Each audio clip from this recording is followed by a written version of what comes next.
Welcome to AR Stock Whisperers channel.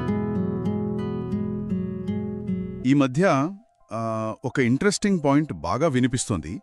అదేంటంటే ఈ electric వాహనాల ట్రెండులో అసలైన విన్నర్స్ కార్లు తయారు చేసేవాళ్లు కాదు అని.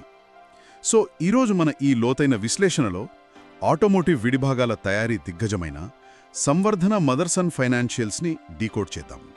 మన టార్గెట్ ఏంటంటే వీరు కేవలం పార్ట్స్ ఎలా అమ్ముతున్నారు అనేది కాదు, ఈ మారుతున్న ఆటోమొబైల్ సెక్టార్లో వీరు వెల్త్ ఎలా క్రియేట్ చేస్తున్నారు అనేది చూడటం. అవునండి. బేసిక్గా ఈ కంపెనీ బిజినెస్ మోడల్ చూస్తే వీరు కేవలం కార్ల వైరింగ్, కెమెరాలు లేదా అద్దాలు లాంటి వాటికే పరిమితం కాలేదు. ఏరోస్పేస్ లాంటి నాన్ ఆటో రంగాలకు కూడా తమ సర్వీసెస్ ఇస్తున్నారు. రైట్, అంటే డైవర్సిఫికేషన్ అన్నమాట. కరెక్ట్. కానీ ఇక్కడ ఈ ఎలక్ట్రిక్ వాహనాల ట్రెండ్ గురించి ఒక అద్భుతమైన విషయం చెప్పాలి. ఒక సాధారణ కారు కంటే ఎలక్ట్రిక్ కార్లో 2 నుంచి 3 రెట్లు ఎక్కువ సంక్లిష్టమైన వైరింగ్ అవసరమవుతుంది. ఓహో, అంటే కార్ బాడీ అలాగే ఉన్నా లోపలుండే నాడీ వ్యవస్థ పూర్తిగా మారుతుందన్నమాట. ఎగ్జాక్ట్లీ. సో దీనివల్ల ప్రతి కారుకి మదర్సన్కి వచ్చే రెవెన్యూ అమాంతం పెరుగుతోంది. వాళ్ళ డిమాండ్ అలా పెరిగిపోతోంది. అంటే డిమాండ్ పరంగా ఇదొక స్ట్రక్చరల్ షిఫ్ట్ అని చెప్పొచ్చు. ఈ మార్పు వాళ్ల ఫైనాన్షియల్స్లో కూడా స్పష్టంగా కనిపిస్తోంది కదా.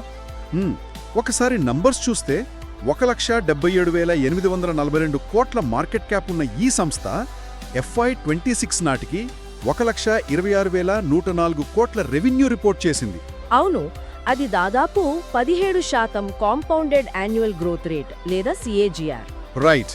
ఇంకా షాకింగ్ విషయం ఏంటంటే వాళ్ళ FY26 మొత్తం లాభం 4,258 కోట్లయితే Q1 FY27లో లాభం ఏకంగా 102% పెరిగింది. వెయిట్, 102% జంప్ అంటే మామూలు విషయం కాదు కదా. ఇది ఎలా సాధ్యమైంది? ఆ 102% లాభాల పెరుగుదల వెనుకనున్న అసలు సీక్రెట్ ఆపరేటింగ్ లివరేజ్. అంటే వాళ్ళు కొత్తగా కొనుగోలు చేసిన కంపెనీలే ఇంటిగ్రేషన్ పూర్తయ్యి ప్రొడక్షన్ కెపాసిటీ పీక్కి చేరుకుంది. సో ఫిక్స్డ్ కాస్ట్ తగ్గాయి. అర్థమైంది. అంటే ఆదాయం పెరిగినా దానికి తగ్గట్టుగా ఖర్చులు పెరగకపోవడం వల్లే ఈ లాభం డబుల్ అయిందా? అవునండి.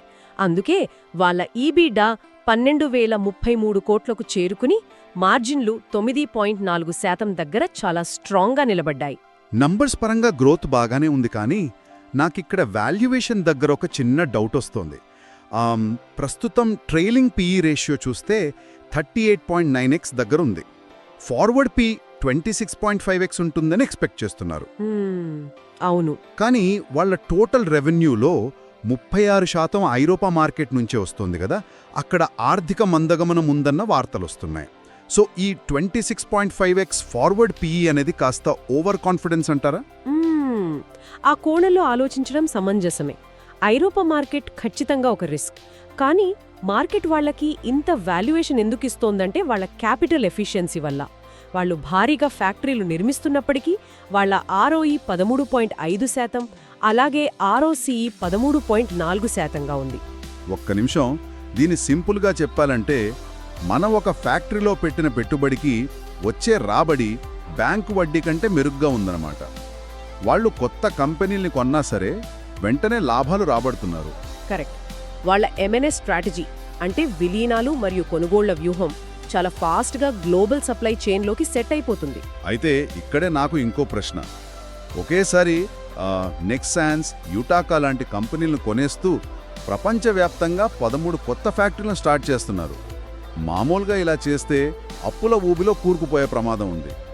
వాళ్ల మొత్తం అప్పు కూడా 17,670 కోట్లు ఉంది కదా. ఈ భారాన్ని ఎలా మేనేజ్ చేస్తున్నారు? ఇక్కడే మనం వాళ్ళ క్యాష్ ఫ్లో మెకానిజం అర్థం చేసుకోవాలి. అప్పు 17,670 కోట్లు ఉన్నమాట నిజమే, కానీ వాళ్ళ దగ్గర 8,234 కోట్ల భారీ క్యాష్ బ్యాలెన్స్ ఉంది. వావ్, సగం అప్పుకు సరిపడా క్యాష్ చేతిలోనే ఉందన్నమాట. అవునండి. దానికి తోడు FY26లో వాళ్ల ఫ్రీ క్యాష్ ఫ్లో అంటే FCF 4,339 కోట్లు. ఈ బిజినెస్ ఎంత స్ట్రాంగ్గా క్యాష్ జనరేట్ చేస్తోందంటే net debt to EBITDA ratio కేవలం 0.8x దగ్గర ఉంది. ఇది హిస్టారికల్గా చూస్తే చాలా తక్కువ. రైట్. అంటే వాళ్ళు కొనుగోళ్ల వల్ల తెచ్చిన అప్పును ఆ కొన్న కంపెనీలు తెచ్చే నగదుతోనే ఈజీగా కట్టేస్తున్నారన్నమాట. సూపర్. సో ఇప్పుడు ఈ డీటెయిల్డ్ అనాలిసిస్ని ఒకసారి సమరైజ్ చేద్దాం. ఇన్వెస్టర్ల పాయింట్ ఆఫ్ వ్యూలో బుల్లిష్, బేరిష్ పాయింట్స్, అలాగే గమనించాల్సిన ట్రిగర్స్ ఏంటో చెప్తారా? ష్యూర్ అండి. ముందుగా బులిష్ పాయింట్స్ చూస్తే రికార్డ్ స్థాయిలో వచ్చిన Q1 రిజల్ట్స్, అలాగే కొత్తగా కొన్న కంపెనీల వల్ల ఏటా యాడ్ అయ్యే మరో $2 బిలియన్ రెవెన్యూ, ఇంకా 1.6 బిలియన్ల ఏరోస్పేస్ ఆర్డర్ బుక్, ఇవన్నీ చాలా పాజిటివ్. మరి బేరిష్ పాయింట్స్ లేదా రిస్క్స్ విషయానికొస్తే మనం ఇందాక మాట్లాడుకున్నట్టు ఐరోపాలో స్లోడౌన్ ఒకటి. రెండోది కాపర్ అంటే రాగి ధరల పెరుగుదల వల్ల ముడిసరుకు ఖర్చులు పెరగడం. ఇక మనం గమనించాల్సిన ట్రిగ్గర్స్ ఏంటంటే కొత్తగా పెట్టిన 13 ఫ్యాక్టరీలు ఎంత త్వరగా ఫుల్ కెపాసిటీతో పనిచేస్తాయి, అలాగే నెక్సాన్స్ యుటాకా ఇంటిగ్రేషన్ ఎంత స్మూత్గా జరుగుతుంది అనేది చూడాలి. రైట్. సో ఫైనల్గా మీ వర్డిక్ట్ ఏంటి? ఇది ఎలాంటి స్టాక్? బేసిక్గా అప్పులను కంట్రోల్లో ఉంచుకుంటూనే దూకుడుగా ఎక్స్పాండ్ అవ్వగల సత్తా వెరుకుంది.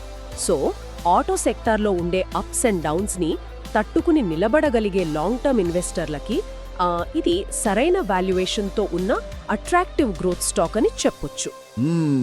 చాలా క్లియర్గా చెప్పారు. ఈ మొత్తం విశ్లేషణ మనకొక ఇంట్రెస్టింగ్ ప్రశ్ననిస్తుంది.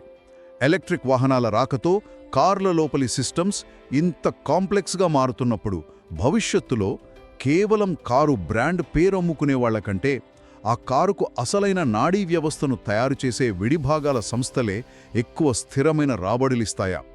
మీ ఆలోచనల్ని కామెంట్స్లో షేర్ చేయండి. మరో లోతైన విశ్లేషణతో మళ్ళీ కలుద్దాం.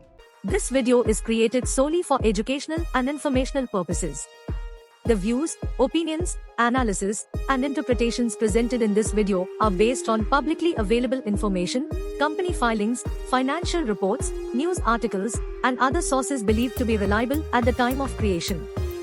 This content is not intended to promote, defame, harm, misrepresent, or influence the reputation of any individual, company, organization, or institution. The analysis shared in this video reflects an independent assessment of available information and should not be considered as a recommendation to buy, sell, or hold any security. Stock market investments are subject to market risks. Viewers are strongly advised to conduct their own research and consult a qualified financial advisor before making any investment decisions. The channel and creators shall not be responsible for any financial gains or losses arising from actions taken based on this content.